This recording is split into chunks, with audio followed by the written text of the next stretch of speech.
الحمد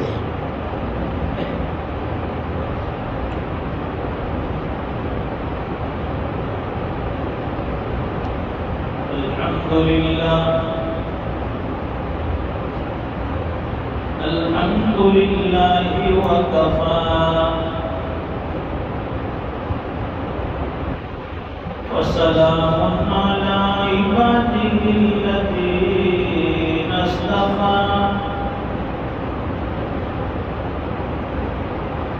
خصوصا على أفضلهم وخاتم النبيين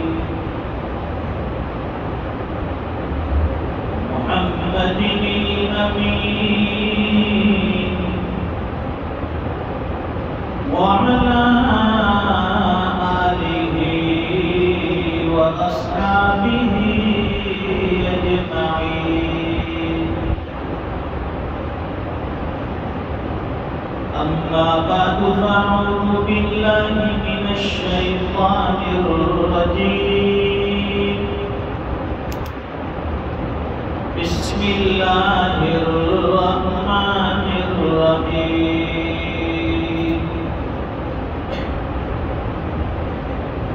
الذين ينفقون في السراء والضراء والكاظمين الغيظ والعافين عن الناس والله يحب المحسنين صدق الله العظيم اللهم صل على سيدنا ومولانا محمد وعلى آل سيدنا محمد وبارك وسلم بزرگوں اور دینی بھائیوں،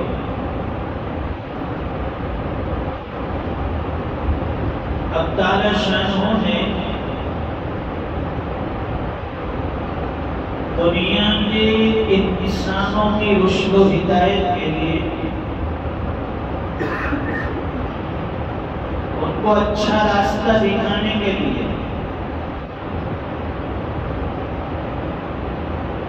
انبیاء اور رسول بھی بھیجے اور ساتھ میں کتابیں بھی دی۔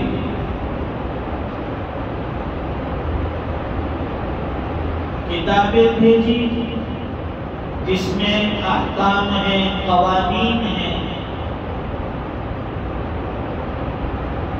اور اسے سمجھانے کے لیے نبی اور رسول بھیجے۔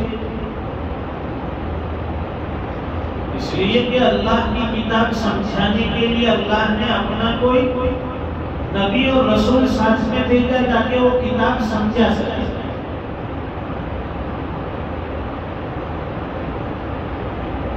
چھوٹی سی کتاب ہو، اسے سمجھانے کے لیے ٹیچر کی ضرورت، استاد کی ضرورت، اور وہ بھی انسانوں کی لکھی ہوئی، اسے سمجھانے کے لیے کوئی انسان، کوئی ٹیچر، کوئی شکشک، کوئی استاد چاہیے۔ یہ تو اللہ کی لکھی ہوئی کتاب ہے، اللہ کی طرف سے بھیجی ہوئی کتاب ہے، تو اسے سمجھانے کے لیے کوئی بڑا استاد چاہیے جو علوم اور معارف کے خزانے رکھتا ہوتا ہے، جن کے پاس خداداد صلاحیتیں ہوں، جن کو اللہ نے اپنے دین کے لیے، اپنے علم کے لیے، اپنے کتاب کے لیے منتخب کیا ہو۔ ایسا بندہ چاہیے جسے نبی اور رسول کہتے ہیں۔ تو قرآن کریم کو سمجھانے کے لیے نبی آخر الزمان جناب محمد الرسول اللہ صلی اللہ علیہ وسلم کو بھیجا۔ آپ سے بہتر تو کوئی کتاب کا سمجھنے اور سمجھانے والا دنیا میں نہیں آ سکتا۔ حضور نے قرآن کریم کو سمجھایا، کتاب الہی کو سمجھایا،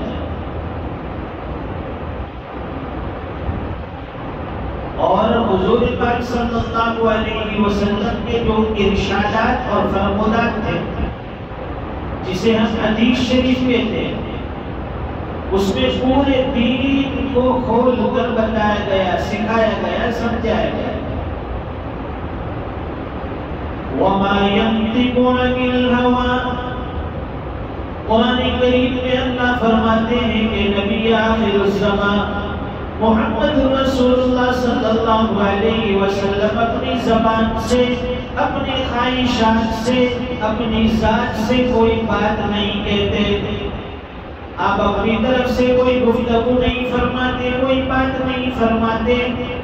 وَمَا يَنطِقُ عَنِ الْهَوَىٰ إِنْ هُوَ إِلَّا وَحْيٌ یوحیٰ۔ آپ جو بھی گفتگو فرماتے ہیں، جو بھی کلام کرتے ہیں، جو بھی ارشاد فرماتے ہیں، وہ سب وحی بن جاتی ہے۔ یہ وحی اللہ کی طرف سے۔ تو ہمیں قرآن کریم کو بھی سمجھنا ہے اور احادیث کو بھی سمجھنا ہے۔ قرآن کریم جہاں اجمال نقل کرتا ہے، جہاں بات سمجھ میں نہیں آتی تو بات کون سمجھائے گا؟ حدیث کی روشنی میں حضور پاک صلی اللہ علیہ وسلم اس کو سمجھائے۔ ویسے تو حضور پاک صلی اللہ علیہ وسلم نے دین بڑا آسان کر کے، بڑے اچھے انداز میں، بڑے صاف ستھرے طریقے پر ہمیں سمجھا دیا، کھول کر رکھ دیا۔ کوئی بات ایسی نہیں ہے جو دین میں نہ ہو، کوئی مسئلہ ایسا نہیں ہے جو قرآن و سنت سے حل نہ ہو، ہر مسئلے کا جواب ہے۔ اس لیے فرمائیں کہ صحابہ اکرام جو بھی سوالات کرتے ہیں، سوالات، اور وہ جو سوالات ہوتے تھے علمی سوال ہوتے تھے، بیتوں کے سوال نہیں فرماتے تھے صحابہ اکرام۔ ہمارے یہاں لوگ جو سوال کرتے ہیں وہ آدھا تیتر آدھا بٹیر، نہ اس کے سر ہے نہ پیر ہے، ایسے سوالات۔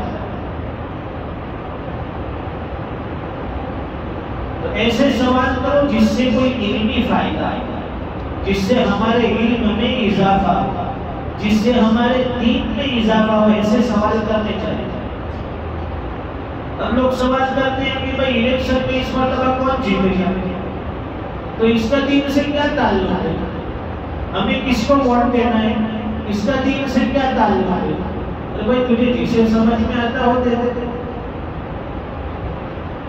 سوال کرتا ہے کہ میں دوپہر میں کب کھانا کھاؤں، شام کو کب کھانا کھاؤں، جب بھوک لگے تب کھا لے۔ سوال ایسا کرو کہ اس سے کوئی دین کا فائدہ، کوئی دنیاوی فائدہ ہے۔ حضور پاک صلی اللہ علیہ وسلم کے صحابہ سوال فرماتے تھے،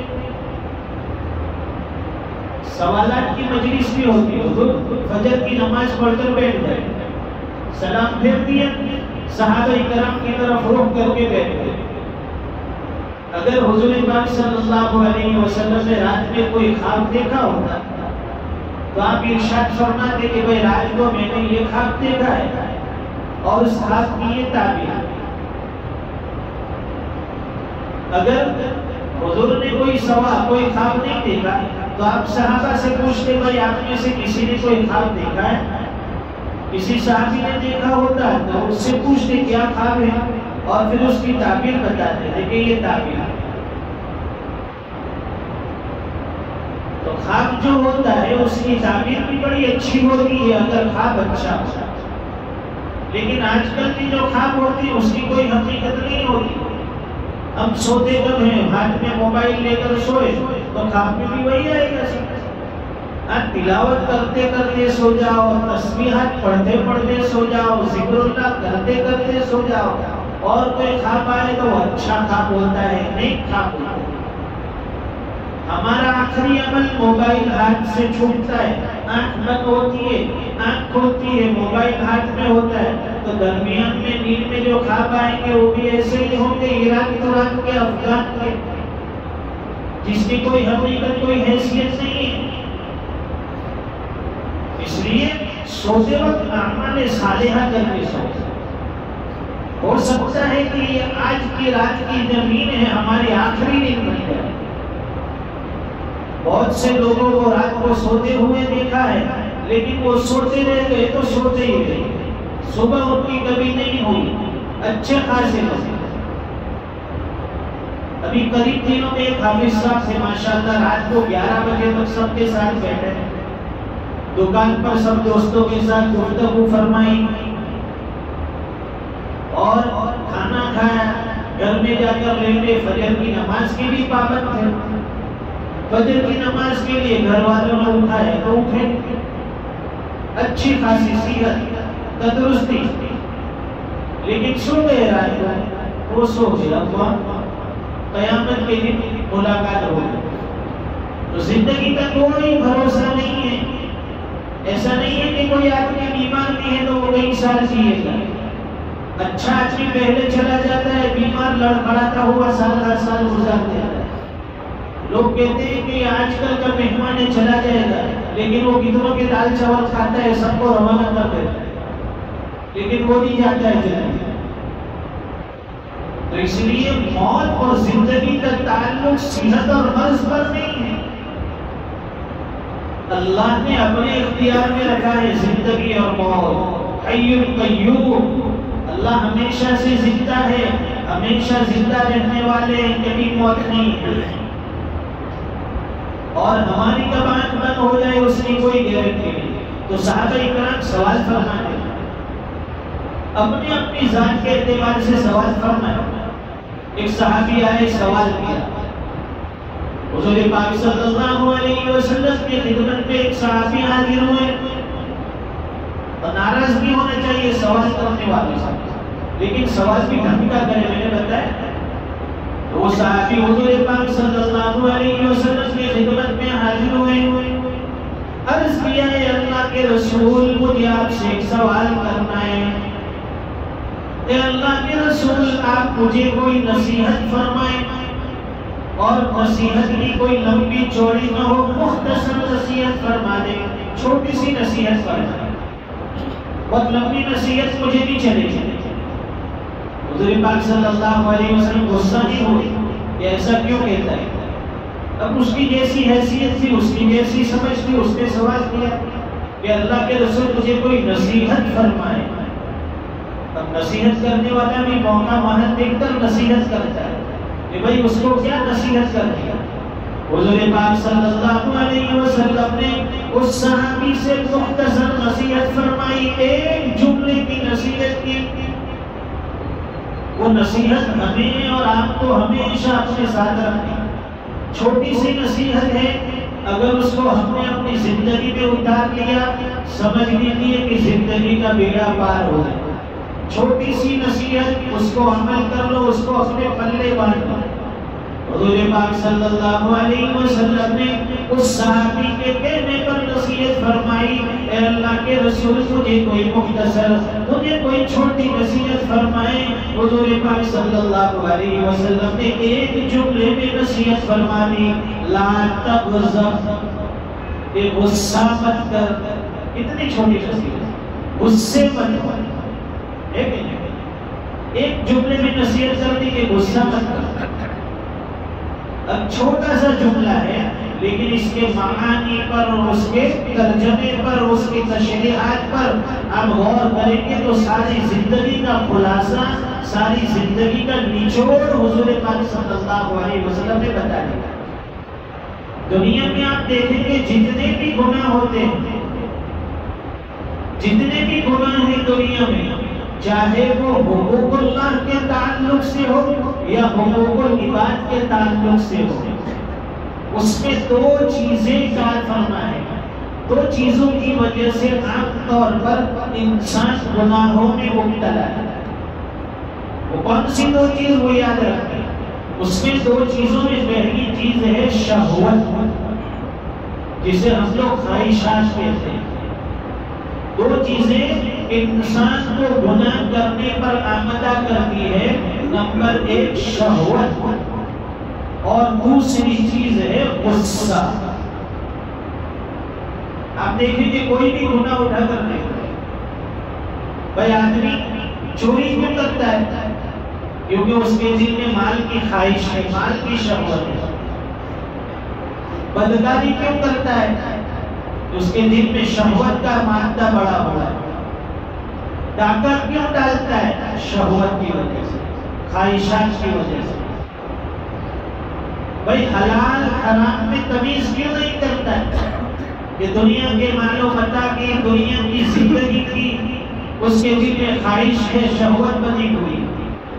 یہ گناہ دیکھتے جاؤ، ہر گناہ کے اندر یا تو آپ کی شہوت نظر آئے گی یا پھر آپ کو اس میں غصہ نظر آئے گا۔ آدمی کسی سے عداوت کرتا ہے، کیوں کرتا ہے؟ غصے کی وجہ سے۔ اس سے نفرت کرتا ہے، کیوں کرتا ہے؟ غصے کی وجہ سے۔ اس سے حسد کرتا ہے، کیوں کرتا ہے؟ غصے کی وجہ سے۔ اس کی غیبت پر برائی کرتا ہے، کیوں کرتا ہے؟ غصے کی وجہ سے۔ غصے کی وجہ سے کوئی محبت میں کسی سے دشمنی نہیں کرے گا، محبت میں کسی کی برائی نہیں کرے گا، کسی کی غیبت نہیں کرے گا، کسی سے حسد نہیں کرے گا، کسی سے بغض نہیں رکھے گا۔ یہ سارے گناہ جو ہیں اس میں یا تو شہوت شامل ہوگی یا پھر غصہ شامل ہوگا۔ ہمیں غصہ بہت تیزی کے ساتھ آتا ہے، اور غصہ بھی اتنا چالاک ہے ہمارا کہ ہمیشہ چھوٹوں پر آتا ہے، کمزوروں پر آتا ہے، بڑے اس پر نہیں آتا ہے۔ کہتے ہیں کہ وہ شیر کے سر سوار سے اس پر غصہ نہیں آیا، جو ماتحت ہے، جو کمزور ہے، اس پر غصہ آتا ہے۔ گھر میں ہے تو بیوی پر غصہ آئے گا، بچوں پر غصہ آئے گا، کوئی عہدے دار ہے تو اپنے ماتحتوں پر اسے غصہ آئے گا، بڑے پر کبھی غصہ نہیں آئے گا۔